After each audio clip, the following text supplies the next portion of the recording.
احلى صباح واحلى مسا عليكم يا حبايبي. ازيكم عاملين ايه؟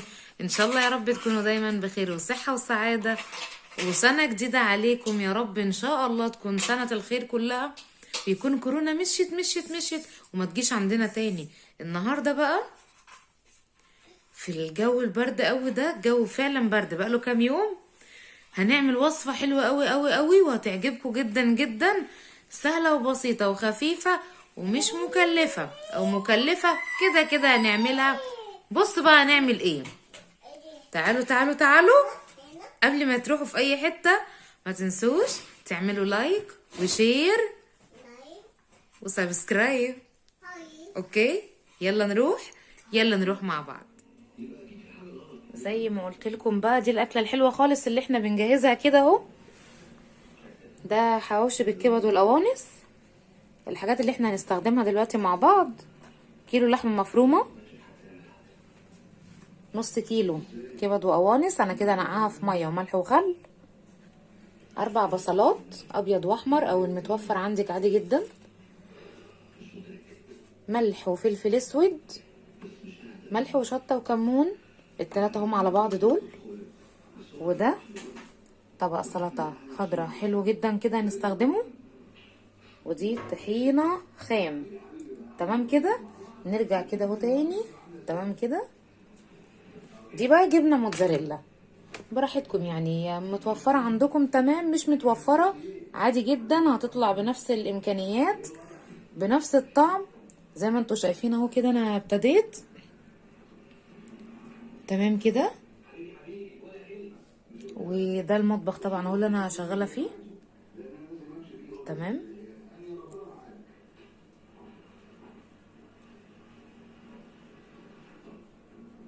بس انا بفكك عيون البوتاجاز دي كده من عيالي عشان ايه ما يعرفوش يفتحوا البوتاجاز وانا مش موجوده.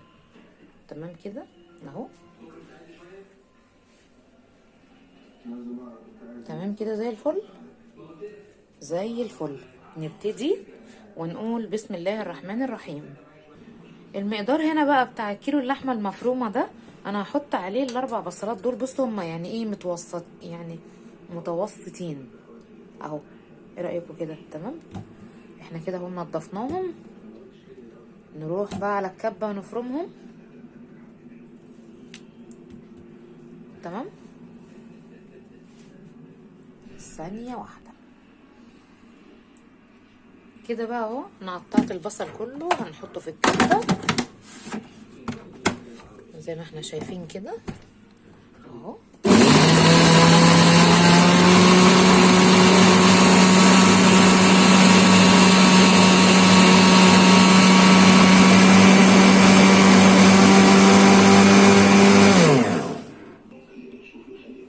كده البصل اهو اتفرم بقى خالص.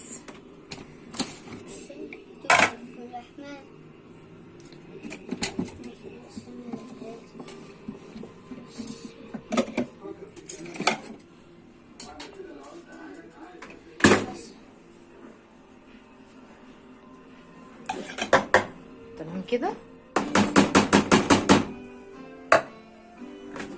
يا رب الصوت يكون واضح معاكم. ثانية واحدة اجيب معلقة بس ايه.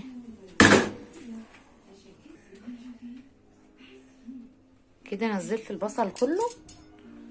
تمام اهو كده الصورة واضحة معاكم جدا اكيد يعني.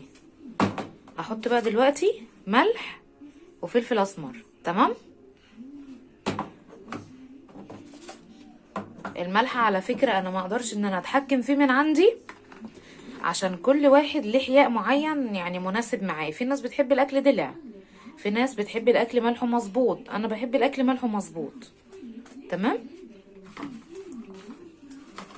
اهو، انا كده هحط الملح اهو، دي كده معلقة 2 اهو، وهحط بقى الفلفل الاسمر.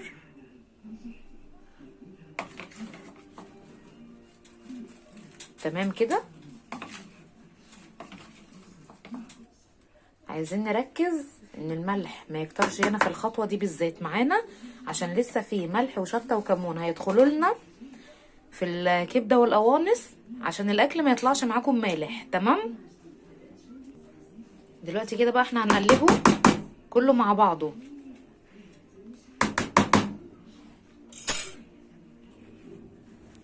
كده. بقى احنا اهو هنقلب البصل والملح والفلفل الاسمر مع اللحمه. تمام.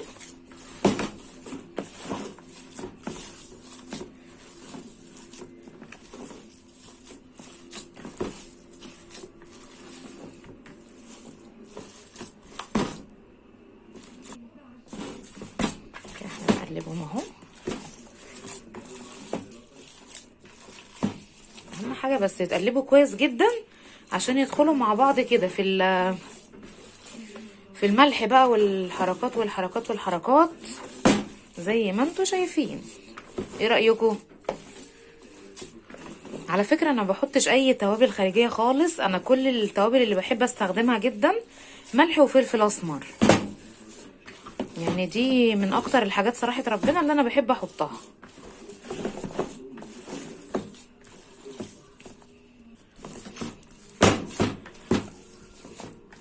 كده خلاص كله اندمج مع بعضه زي الفل زي الفل. الطبق بيجري مني معرفش خايف ليه. اهو حلو قوي كده اهو. بصوا كله دخل في بعضه. تمام.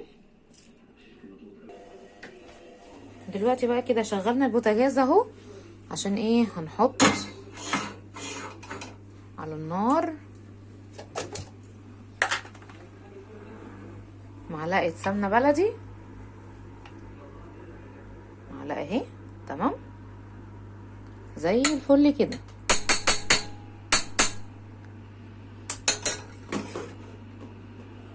دي بقى علشان نعمل فيها ايه، عشان نحمر فيها الكبد والقوانص اللي هي بتاعت الفراخ اللي معانا. تمام كده. سيحت اهي وبقت زي الفل كده. بقى السمنه سخنت كويس جدا. تمام. ننزل نعمل لهم صدمه كده.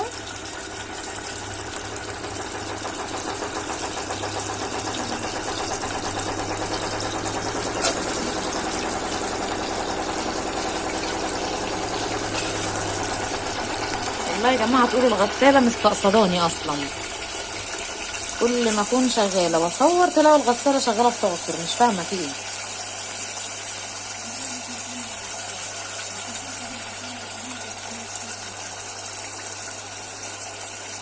احنا كده على فكره مش بنسويهم، احنا كده بنديلهم تشويحه بس على السمنه، عشان يعني ايه ما يبقاش ليهم زفاره ولا ريحه اي حاجه خالص مع اللحمه والحاجات دي.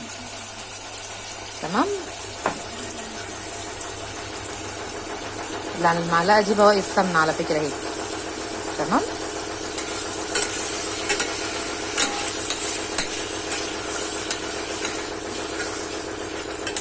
دي الكبده اللي احنا نزلناها، بنديلها بس تقليبه وننزل جنبها كده بالقوانص اهي. تمام.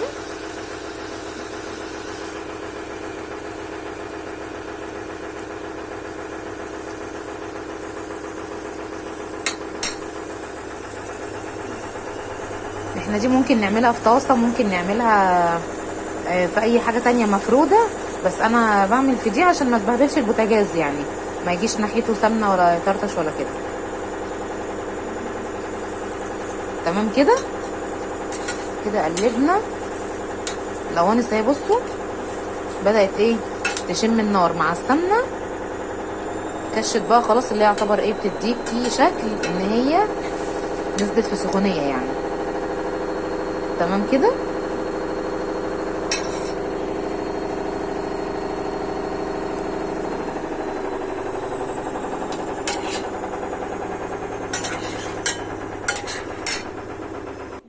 في الوقت ده كده بقى اهو بدأوا ان هم ياخدوا شكل السوا، احط لهم ملح وكمون زي ما قلت لكم برضو حسب الرغبة.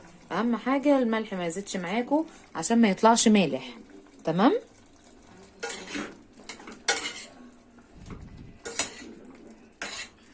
انا مش عايزة بس اقلب كتير عشان الكبدة ما تتهريش.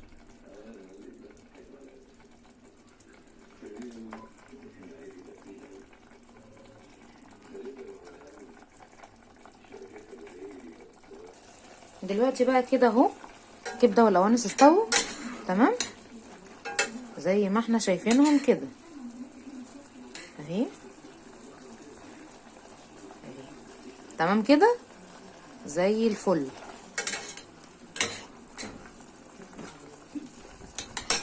كده بقى نطفي عليهم. بصوا دلوقتي بقى كده احنا ايه طلعنا الكبد والقوانص بره اهم تمام. هنقطعهم على حسب الحجم اللي انت عايزاه. انا شخصيا بقطع الواحده كده 2 اهو زي كده بالظبط تمام اهو. بصوا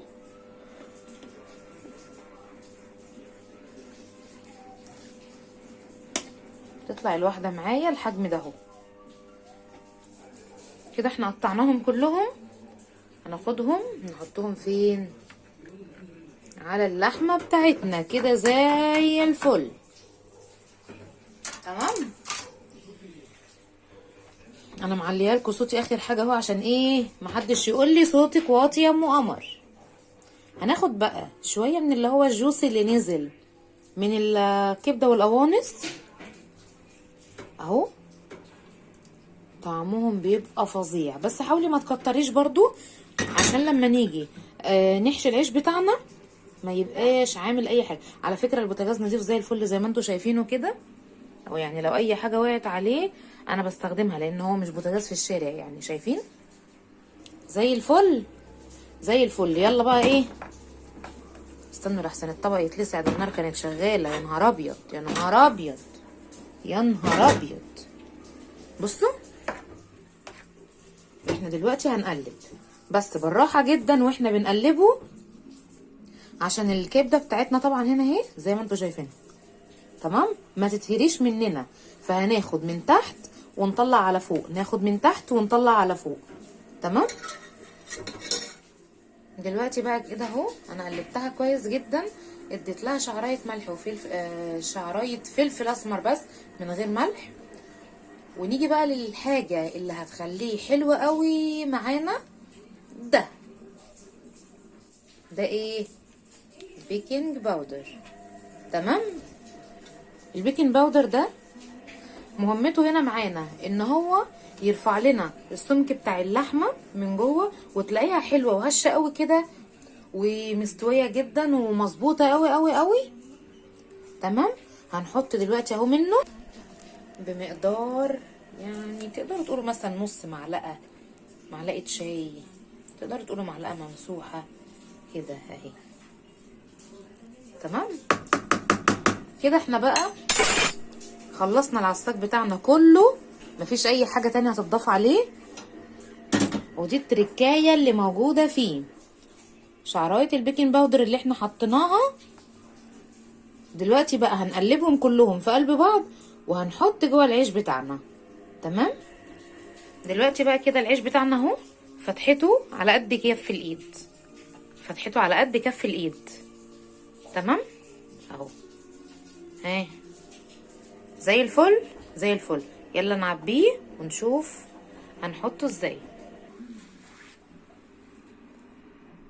ده بقى الحجم بتاع الكوره بتاعت اللحمه اللي احنا هنحطها جوه الرغيف تمام. فتحناه الفتحه اللي قلت لكم عليها اهي، حطينا ده، حطينا اللحمه تمام. والله العظيم يا جماعه عايزه اقول لكم ان جوزي هو اللي بيصور معايا وحياة ربنا وعمال يخليني اضحك اضحك اضحك ومش ساكت يعني كده تمام. كده حطينا اللحمه جوه الرغيف بتاعنا اهو زي الفل. قولي زي الفل، قولي زي الفل، قولي زي الفل. مكسوف مش عايز يقول حاجه، براحتك. بصوا كده ده الرغيف التاني اهو تمام تمام. فردنا اللحمه بتاعتنا جوه الرغيف بتاعنا، طالع حلو جدا. مش هطول عليكم اكتر من كده، انتوا بقى طبعا عارفين الكميه بتاعتكم قد ايه، بتوزعوها ازاي، كتير قليل متوسط زي ما انتوا عايزين. طبعا الخطوه الجايه معانا هنا ان احنا ممكن نحط الموتزاريلا بقى اجباري اختياري براحتكم، تمام، على حسب اللي موجود عندكم حطوا يعني. اللهم صل على النبي، ما شاء الله ريحته حلوه جدا. احنا دلوقتي بقى هنعمل ايه؟ هناخد الورق الفويل بتاعنا، لا مش هنرميه في الزباله، ما تفهموش غلط.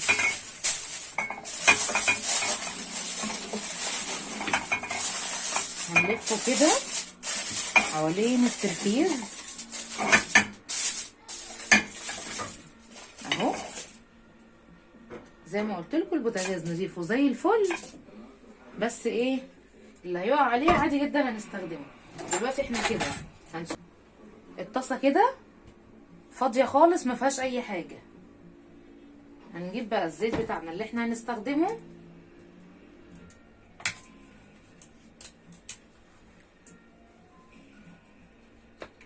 الطاسه بس ايه تنشف عشان كنت شطفاها بالميه، وهنبتدي نحط على طول الحواوشي بتاعنا.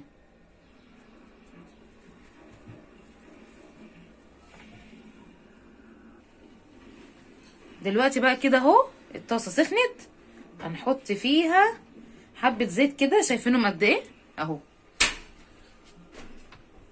الازازه كده لسه مفتوحه اهي، بصوا ما خدناش منها كتير يعني، ممكن 4 معالق مثلا. ونبتدي بقى ان احنا ننزل بالحواوشي اهو كده. الزيت سخن، نروح عاملين كده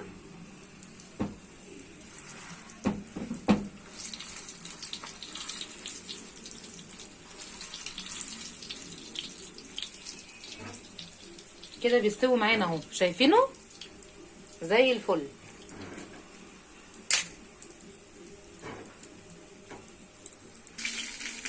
بصوا يا جماعه، دي الكميه اللي هي طلعت من اللحمه اللي احنا طلعناها، اللي هو كيلو اللحمه المفرومه ونص كيلو كبد وقوانص. دول اخر حاجه من فوق احنا حشيناهم تمام. واحنا بقى هنبتدي عشان نسوي، هنروح قلبين الصينيه كده تمام، وهناخد من الحواوشي اللي هو متعبي اول حاجه من تحت. ليه بقى؟ عشان طبعا ما يلحقش ان هو يبلبل من الميه بتاعت اللحمه او بتاعت الكبده او اي حاجه عامه تمام. بس كده نبتدي ونصلي على النبي. بصوا هنا كده الرغيف انا علبته، بصوا ابتدى ان هو يحمر اهو من تحت، شايفينه كده اهو. ايوه بقى، سامعين الصوت يا جماعه؟ سامعين صوت حلو جدا، والريحه على فكره. حماده ايه رايك في الريحه؟ فاهم حاجه؟ عندك كورونا؟ حماده مش عايز يتكلم، حماده مكسوف مكسوف. بصوا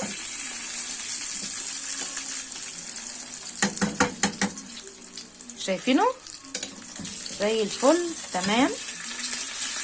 انا طبعا مش هسوي معاكم للاخر عشان انا لسه في كميه جنبي، بس هوريكم في النهايه الشكل بتاعه طبعا طلع كله على بعضه عامل ازاي. لو حابين بقى بعد ما تاخدوا الخطوه دي كده تحطوه تحت الشوايه ينشف براحتكم، حابينه طري براحتكم. انا شخصيا باكله باي طريقه يعني، المهم ان احنا ناكله خلاص. ايه رايكم؟ حلو جدا اهو، بس ممكن نحمره سنه كمان على الناحيه دي.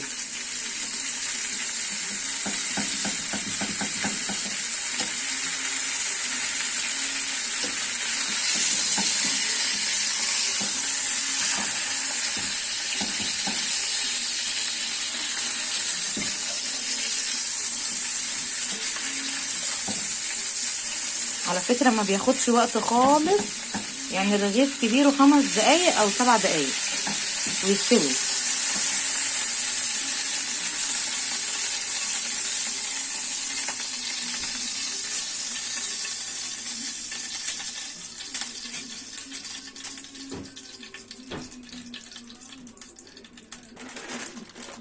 بصوا بقى كده، هنيجي اللي احنا هنحط فيه الموتزاريلا من جوه. هنفتح الرغيف كده اهو، شايفينه؟ تمام. الصوت طالع معاكم واضح جدا وكويس وزي الفل. ما كفاياكوا اكل بقى، ما انا جعانه زيكم على فكره. ايه ده؟ عمالين ياكلوا موتزاريلا على فكره جنبي. يلا بقى هاتي حماده شويه موتزاريلا. قرب الكيس. طيب معلش افتح لي كده العيش. اهم حاجه يا اختي الموتزاريلا كانت هتقع كلها على الارض. بصوا خدنا حبه موتزاريلا حلوين اهم. حماده على فكره الرغيف ده انا اللي هاكله عشان فيه موتزاريلا كتير. لازم تخلصينا، انا هموت، انا جعان. رخمه قوي. انت كل اللي عليك جعان جعان جعان جعان جعان جعان. كل الاكل اللي في البيت كله، كل الاكل اللي في البيت كله. حطينا الموتزاريلا، طبعا الوش اللي هو فيه الموتزاريلا احنا مش هنحطه من تحت، لازم يتحط من فوق كده ونعلي النار شويه بعد الجواز والخلفه الضغينا بقينا نقول سويه بصوا بقى اهو كده تمام.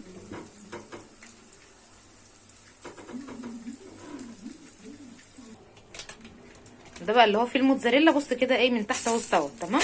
هنقلبه مع بعض اهو. ايوه بقى يا حركاته يا جماله اهو. حلو قوي قوي قوي قوي قوي قوي يعني. بص لونه كده طالع ازاي.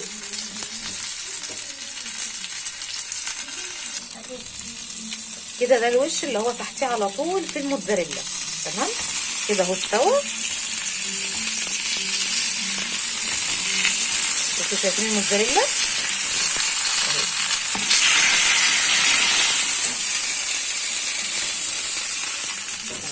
ايه رايكم؟ شايفين بص المصه بتاعتها. ايوه بقى يا جماله يا جماله يا جماله. ها حلو قوي، حلو بجد، حلو جدا جدا جدا اهو. الموتزاريلا اهي على الوش اهي تمام. دلوقتي بقى هحط لها بتاع مثلا معلقتين خل. الخل على فكره اللي بيفتح اللون بتاعها جامد جدا وهتلاقوها حلوه قوي. بتاع معلقتين كبار خل اهو. هنقلب تقليبه كمان هتلاقوا اصلا لونها بصوا بيفتح عن اللون اللي هو بتاع لما فتحتها بالميه تمام.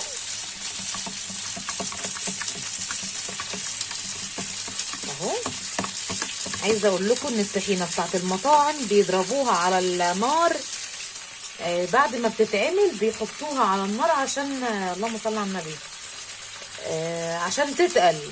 بتبقى عامله زي الدقيق اكنها معقوده. لكن بصوا دي ما شاء الله ما شاء الله. بصوا القوام بتاعها بصوا تحسي كريمي خالص اهو. نحط لها بقى هنا دلوقتي كده شويه ملح وشطه وكمون اهو كده. شعريه كمان تمام كده.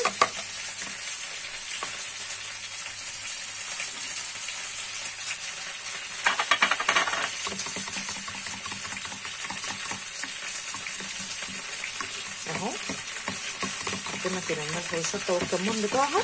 يبقى كده ملح وشطه وكمون وخل وميه مغليه.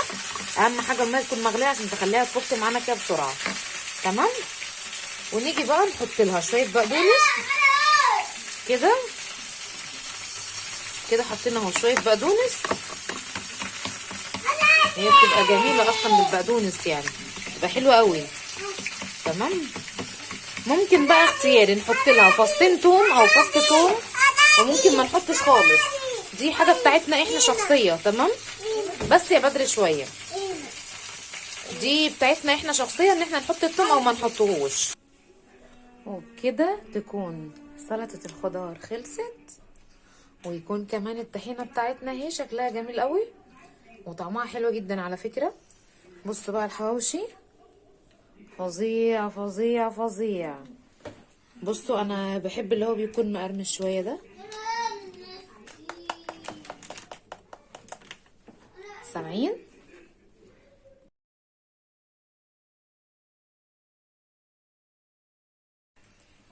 ودلوقتي بقى اللي ظاهره معانا حالا دي سلومه بنت اختي حبيبتي تمام. لسه جايه لي حالا اهي دلوقتي. الحمد لله على سلامتك يا سلومه. بص بقى يا جماعه، انا عملت الاكله دي والله العظيم انا ما اعرفش ان هي جايه، وبجد بجد الف هنا على قلبك يا سلومه يا حلوه انت يا جميله. واقول لكم يا رب تكون عجبتكم ان شاء الله وتجربوها. تسلم ايدك يا دودو. تسلمي لي يا حبيبه دودو، وتجربوها وان شاء الله تقولي لي بقى ايه رايكم فيها. طبعا انا مش هبخل عليكم باي حاجه والله العظيم، واللي بعرف اعمله بجد اعمله لكم بكل نفس وبكل حاجه كده، وانا راضيه من جوايا. وان شاء الله يا رب تكونوا عجبتكم الوصفه، واقول لكم مع السلامه. سلام عليكم.